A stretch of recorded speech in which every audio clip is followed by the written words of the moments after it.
We're finally back on this channel after, oh god, it's been a very long time mainly because of a few small issues regarding timing and scheduling, but I decided to bring it all back because today, everybody, is the 3rd anniversary of when this server started.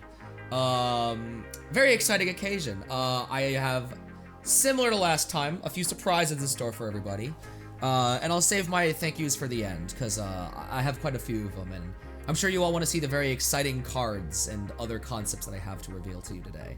But first things first, we have with me, after so long, my boy, Dark Wizard Mike, British, what are you the British version of now this time around? Markiplier? I don't know. No, that's Koku. Koku's the British Markiplier. He looks like British Markiplier. Yeah. I know that for a time I was like Archive Simo, I think. British Simo. There you go. All right. British Simo. That feels like an arrogant comparison. It kind of is a little, but we'll roll with it. We'll roll with it. Yeah. So, exciting things to talk about. In that today we're talking about cards, and within those cards are effects that the cards might perhaps have. Surprisingly, okay, it's a little weird, but there are cards in this set, and we're gonna talk about this. There are cards in this set. No, we actually have a lot of really exciting things. So let's actually just go right into it, okay? Let's show the Sure. first thing I'm gonna show off. I'm gonna show a few things. We have some cards made. 2 of them I'm not showing you the effects of, but I am showing the effects of a few other ones. Okay. So, first and foremost, let me make sure that you have this, my friend, because it's good for you to have it. I would like to have first, this. let's take a look at the first card review, the first card preview, in the form of Demon Gaia of Frozen Despair, Kione. Now, I did promise there'd be ice support in this set. There'd be support for everybody in this set. Everything gets support in this set. Everyone gets a little bit of something. But for some decks, like Ice, you'll see, they get a new boss monster. In the event of Demon Gaia of Frozen Despair here, it is the first card of its kind, Exceed Contract. We all know what Exceed Evolution is, the ability to stack a evolving ally on top of an ally that has been invoked by evolving. This is contracting on top of a contract, evolving on top of a contracted ally. Now, not only does it retain its abilities from the previous forms, so you know, it gets to do things that Cryoga and Kione previously could, but it also has an ability to let you instantly win the game, meeting certain conditions. So, another alternate win condition. Another alternate win condition. After Androflash. Yeah, after the floofy animal. First the floofy animals get it, now the extremely overpowered Demon Lady gets it. I mean, it makes sense. Yeah, but yeah, this is very excited to show her off. The effect will be revealed at a later date. But this is to give an idea. A lot of the cards, some of the cards in set 15 are ones that I've drawn, including this one here. That's what this set reveal is mainly made to show off. Is that I'll be drawing a good chunk of these because I think it's been a long time since I've actually drawn card art. And I'm not inclined to disagree. Yeah. But we have one more reveal to show that. We're doing full frame arts as well. And to show that, I have with me another reveal in the form of True Form of the Demon Gaia. This one's a spell card. Ooh. This one's a spell card. Ooh, there we go. This one's a spell card. And again, art completely drawn by me and a good friend of mine, Zero CGM, who assisted me with proportions and line art. I will be giving them credit in the description. So please give them a follow on Twitter. They've been very helpful with this card and the next few cards I'm gonna be showing, which also have full arts, and those will be having their effects revealed. But this one took me a lot longer to realize this was a Blaze card and not Maligned. Yeah, it is in fact a Blaze card. We have to maintain the icons there somehow. Yeah. To talk about the effect for a little bit, it's a spell card that can only cast. It's only castable once a player is basically near dead. Whatever that means to you, predict it. It defends your life for a single turn, but also helps to bring out that ally, that one, that one. All right, that guy, that person. To give a hint as to what you have to look forward to, 105 days. That is all you need to know. I think I'm aware. The art itself, though, again, a lot of cards will look a lot like this one, with full frame arts and everything. And they're mainly going to be used to help convey story bits, because, I mean, set 15, a lot of interesting things are happening in those episodes, but we have to catch up to those in order to get those in the first place. But Well, yeah. like you can see here, I do wonder, you do wonder who this character is supposed to be. Smiley, smiley, smiley, winky, winky, smiley. But yeah, let's talk about cards that actually have effects. Let's talk about those for a little bit. Just saying. Yeah. So let's talk a little bit about cards that we actually have the effects for. So let's start off with a simple one. The reveal of the pair cards. And a few people know about these cards' existences. I've talked about them in general chat before. But Yeah. these cards have full art drawn by me and a good friend of mine. Again, Zero CGM, comment, link down below. And they feature two characters that have a relation to each other. Sometimes it's romantic, sometimes it's platonic, sometimes it's father and son, father and daughter, sometimes it's stuff like that, right? The cards will be used to support both of the decks that the characters belong to at once. So, for example, the Joys of Youth targets an engaged or shaman or ninja ally you control. It returns the target to the hand, then invokes an ally from your hand with the same level as the returned ally without paying its invoke costs. It can't attack directly and is returned to the hand at the end of turn. So it lets you tag out your many on invoke effects for ninja or shaman, or you can go Druzari summon, bounce back Druzari, invoke Hurumhar, do a thing. Or you could go Hurumhar and do a thing, bounce the thing back that Hurumhar summoned, bring out the thing. This card has a lot of applications in both Shaman and Ninja. In Ninja, you get an on-invoke effect, cast this, bounce it back to hand, bring out a new one, get another on-invoke effect, activate the effects of cards that bounce. This does a lot of things for both of the decks. I feel the abundant need to point out that this might actually have some fringe play in Monkey.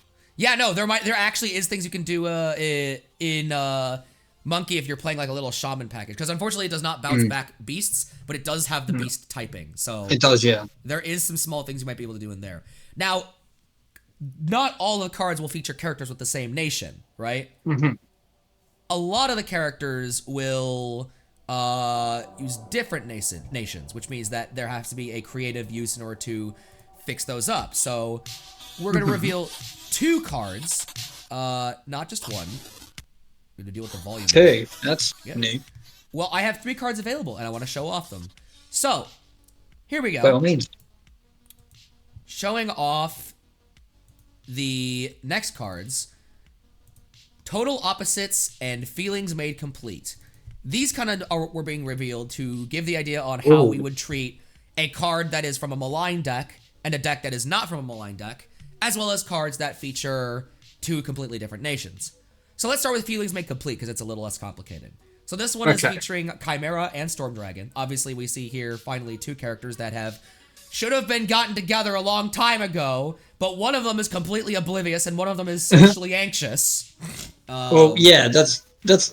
What do you mean? That's a match made in heaven. Exactly, yeah. This one lets you target a Raijin or Beelabukter ally you control, and until end of turn, allies the opponent controls must attack the target if able.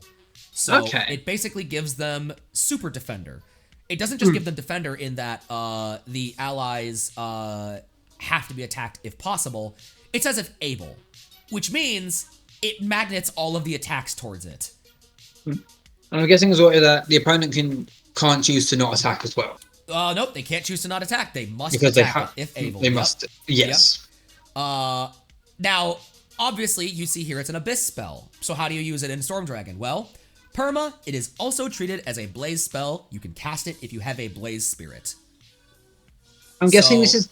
I'm guessing this is kind of how most of these cards are going to work. It's going to be like a perma, and it's treated as a spell from another nation as well. Yes, absolutely. This is true. This means that these spells can be cast in not only the deck that they have the nation of, but also the deck that the other nation belongs to. So they're kind of like dual cards in a way. It is worth noting, though, that it does count as a Blaze card in Spirit. So if you care to deal about that, then, you know, there you go. It is both a Blaze and Abyss card at the same time. Yes. Now, total opposites. Andro Plush and Invader literally can't be put in the same deck. You literally can't. It is against the rules. No. Malign decks do not allow non-malign cards or non-inverse cards to be played. So, here's the first line of text. It is always treated as an Andro Plush card, and it can be played in a non-maligned deck. Now, Yes. that doesn't change the nation rules, meaning you physically can't cast it if you don't have a malign spirit in your non-malign deck. To fix this, again, it is also treated as an astral spell. You can cast it if you have an astral spirit. Yeah, I figured that would be the case after the other one. Yep. Now, this one says you can exile or sacrifice a level 2 or lower Invader or Andro Plush ally to search your deck with this ally for an ally with the same level, invoke it restrained, and shuffle your deck. That invoke effect does not need to be an Invader or Andro Plush ally, meaning you can do some pretty interesting splashes there. Yeah. Some pretty interesting, fun things going down that path. This one, however, in Invader is Hudagi. Lets you cycle out your Veins, lets you cycle out your level 2s, because I know those have some pretty good utility. The Andro Plush allies will go to exile. You can also exile your own dudes in Invader if you're playing Dunk, for example. There's a lot of fun things that this card can do. And I like both of these very, very much so. Now, these are only 3. We have a lot more coming on we have a lot more coming on the way. In fact, Yes. we have about 14 of them as pictured here. A huge number of cards coming in, all drawn by me and the artist linked below. There will be 2 for each nation. And actually, I can list off the list that we have because we finally decided on the list for each of these characters. Okay. So let me pull it up here. Here we go. The pair cards are as follows. In Blaze, you have Sora and Sarah, and Enma and Akane. Okay. In Primal, you have Hiroki and Natsu, and Anton and Daiki. Yeah. In Haven, I think- you have... I think I was there for the Anton and Daiki combo. Yep, the Anton and Daiki one's gonna be good. In Haven, you have Emilio and Sheena, and Tsubasa finally confronting his dad after God knows how long. In About time. Astral, you have Kazuki and Homura, as well as the scene where Zygos creates Kione. In Title, you have Tatsuya and Haruhi, and Rini and Makoto. In Abyss, you have, as you see here, Ryuzo and Shihiro, as well as Rini and Makoto. So a tome card combined with Amarauder. That's going to be pretty fun. Another one similar to the Maligned Astro. Oh, sorry, wait, I read Title for the second time. Ryuzo and Shihiro, and then Samui and Junko. So the 2 creepy kids. The 2 creepy kids for Abyss as well. Okay. And in Maligned, you have total opposites, Hayate and Inoue, as seen here, and Mukuro and Anna as the final card.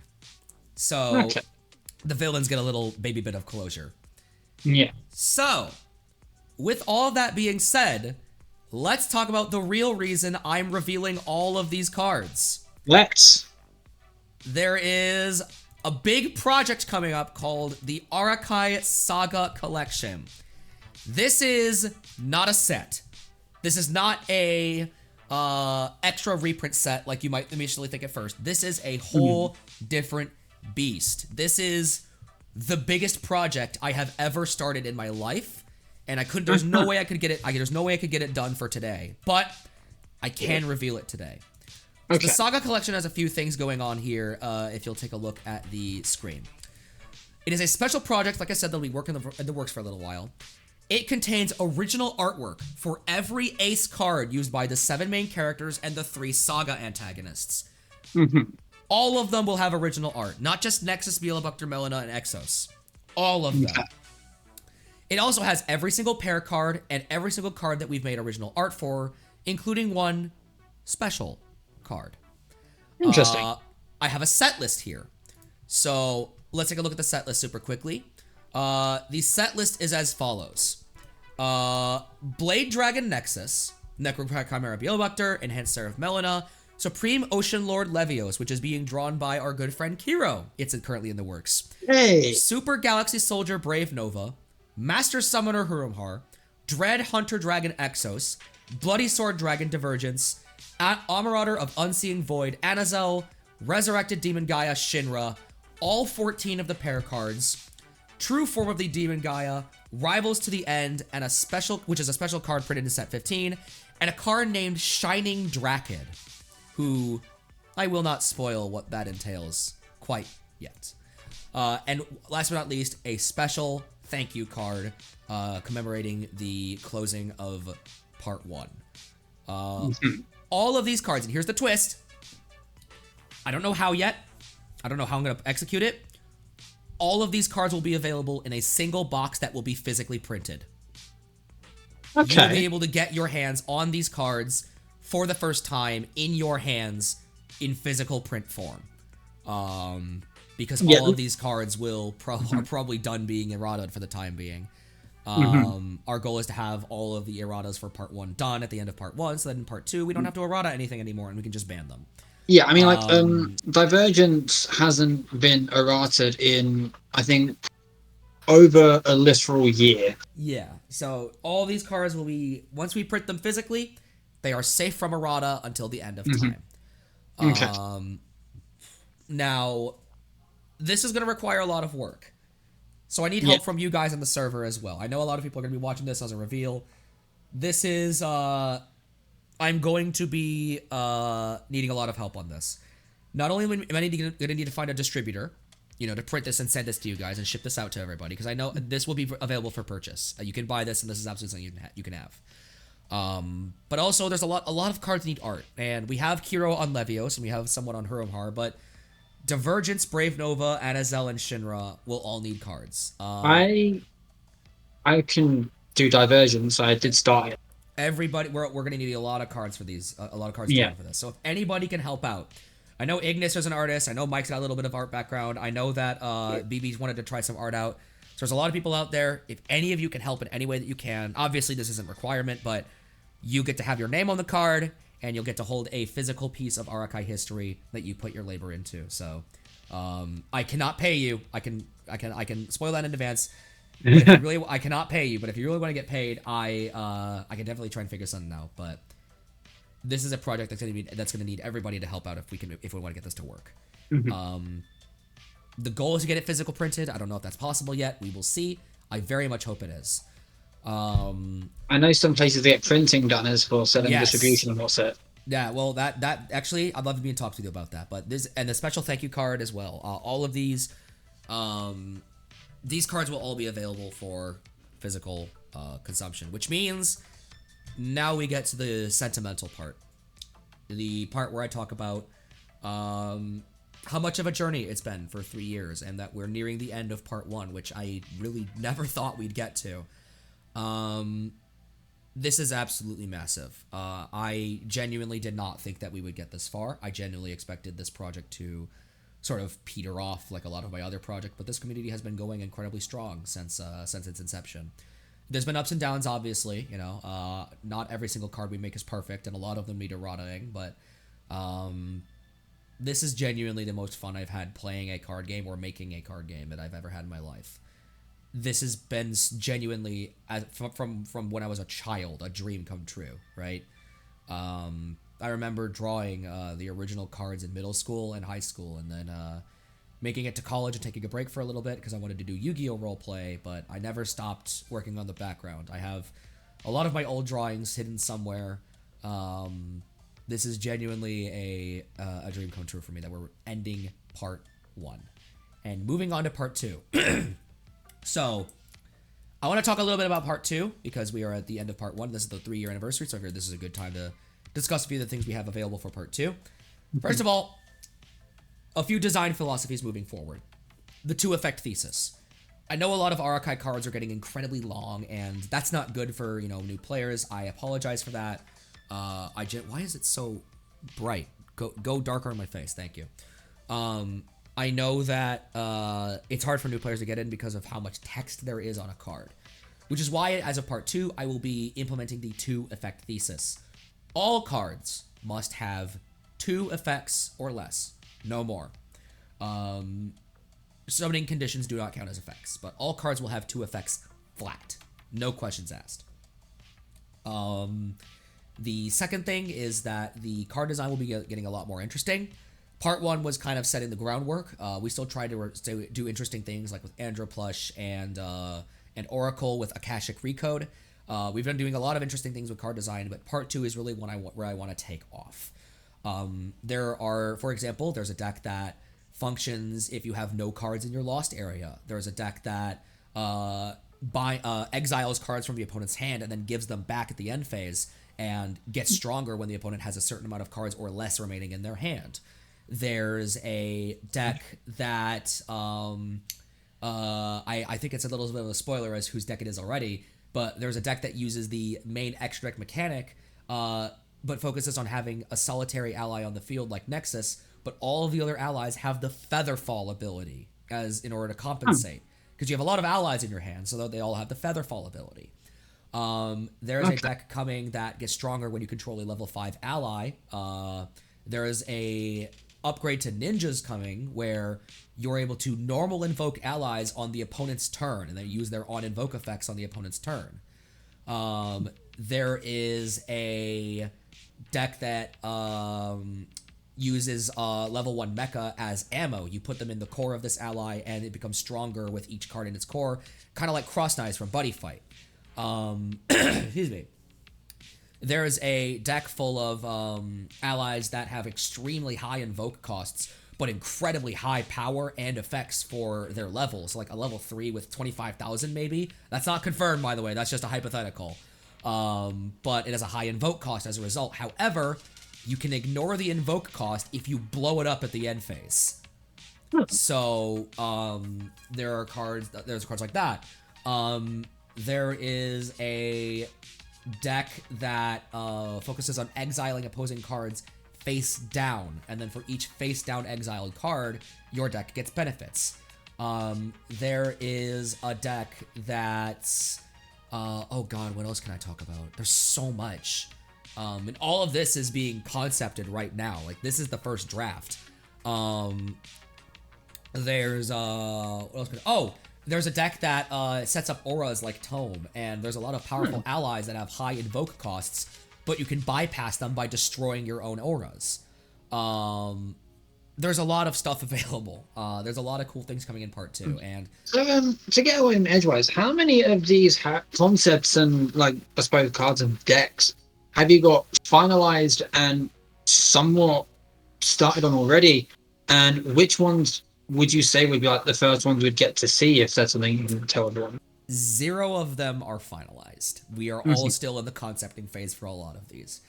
Some of these are not in the first set. Some of these are not initially being printed. But the ones that are, there will be 3 theme decks focused on the 3 main characters, and those will be the decks that you get to start off with. I won't tell you which playstyles are which. No, that's not fair. I will save those for the part 2 announcement, which I'm working on. The part 2 announcement's coming. That's where I'm dropping everything. The theme decks, the extra mechanic and how it works, everything. I'm dropping everything on that. How many cards are in the first set, which, by the way, the first set of part 2 is bigger than the first set of part 1. It's huge. It's massive. Makes sense. So, yeah. All I can really say is it's been 3 years. 3 years. Three whole years, man. It's strange to think that I've actually been around for 2 of them. Yeah. No, it feels, considering the grand scheme of what Arclight is and what it's become, it feels like it's had a lot more history than, from my point of involvement. It feels like it's been a lot longer than 3 years. Absolutely. Like it's been a lot longer than 3 years. It's hard to believe. I was looking back on it just the other day. I was talking to, I believe it was Terry, and I was just I was thinking to myself, holy crap, I've been with these guys for like 2 years now, over 2 years even. Yeah. It's insane how far we've come, and I don't have a promo card for you guys, but I do have this announcement. For the 3rd year and the end of part 1, I want to give you guys physical cards to hold at long last. So any help with making that happen, you'd be much appreciated. But that is all. I cannot stress enough how thankful I am for you guys. I give you guys a lot of crap. We banter a lot. We banter a lot. We argue a lot. I call Mike British. He calls me American, and No, I call you Ginger. The casual European racism in the server is pretty good. Jesus. But not racism against Europeans. I mean between the different Europeans. I was gonna say, can you even make that distinction or even joke about that? No, it's Right it's French people debating British people and like the Scots trying to argue against the French, and we got the entire EU debating each other in the server. It's amazing, but like I was about to say. I was about to say this is some dangerous ground. Oh yeah, no, I genuinely do appreciate every single one of you. I mean that. And we all appreciate you as we don't talk about. Yeah. But I do appreciate all of you. Like jokes aside, staying sentimental, no memes, which I'm very bad at. I apologize. You're fine. I genuinely want to thank every single one of you for playing. And keep playing. The game's gonna get only better from here. I mean it when I say that. I think that the game we have right now is a really good spot, and this is a fun format. And part 2 is going to be taking what made this format so good and just elaborating on it and expanding it. Playing in new areas, playing in new mechanics, new designs, make gimmicks. Now that the pool is set, we can get crazier. We can have. I had a drive to Champagne to watch Spider-Verse yesterday. On my hour drive, I thought of like a cooking deck, a deck based on fighting games, a deck based on the Phoenix class, which I've never used. A lot of ideas just we can finally make happen, and I'm really excited to show all of you guys. It's been an absolute joy making this game for you guys. I mean it. It's been an absolute joy. It's been an absolute joy. I have genuinely enjoyed playing this game and seeing how it unfolds. And there have been times where I have enjoyed it less than other times, but there's something that always keeps me coming back to it. Yeah, it's like with every game. Yeah, every game, there's ups and downs. Mm-hmm. Sometimes things just stagnate in terms of enjoyment or passion, and that's okay. But as long as there's always something to come back to, and Archive has been really good for that. So yeah, this is the 3rd year anniversary, everybody. Thank you all so much for watching. I'm really excited to get the Saga Collection out and released to everybody. Because I think you're going to enjoy the special card that's printed there. And Shining Drakid, that's going to be a fun design. Oh yeah. But with that being said, I do plan on this channel being more active when part 2 rolls around and when reveals are happening. So it would be nice to get more activity here. Yeah. I've missed it. I plan on bringing it all back. So we might have a few games for set 15 to show what the end of the part looks like and have that video archived. But until then, it is your boy, Ty Smith, from Facebook, creator, designer, commentator, and Dark Wizard Mike. That's the sign. British man. Unfortunately for us, player and commentator. And I will see you guys later. Peace. Goodbye.